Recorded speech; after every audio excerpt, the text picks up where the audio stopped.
شین چای، میوه، البته وچه تازه میوه او په مزه. دا کابل دی.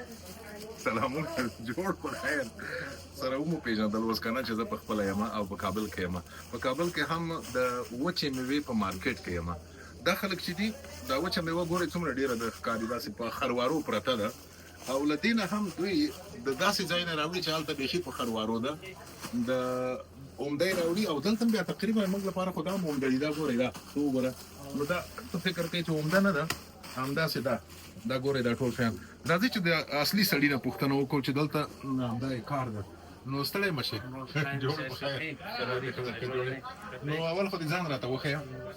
نوم یې الله محمد دی، میدانشهر ولایت نفت ولسوالۍ. ډېر ښه ډېر ښه. نو دا میوه چې ما مخکې یادونه وکړه دلته خو ماته عمده ښکاري خو معلومیږي چې تاسې نور هم عمده راوړئ. له کومو ځایونو؟ موږ له ولایتونو یې راوړو، بیا دلته عمده را سوپرمارکېټو والا یې وړي، ولایتو ته یې وړي او پارچین هم د عمده هم ده. له کومو ولایتونو یې راوړئ مثلا؟ کشمیش و دا انځر دا له قندهار راوړو، دا پلی بادام و دا نور بادام له ساجوی نه راوړو، سره کشمیش د بخارا له غزني نه راوړو، بادام له کندوز و سمنګان له دې بینه. یعنې معنا دا چې دا ټوله میوه چې ده پخپله د افغانستان ده. ټوله د افغانستان نه راوړئ. خو د افغانستان به ځکه نه وي چې دا مخکې ماته چې راکړل دغه یو کاجو هندي ده، هغه ویتنامي ده، دغه هندي ده، نور میوه ټوله د افغانستان. له دې نه هسې نور ټول هغه دي.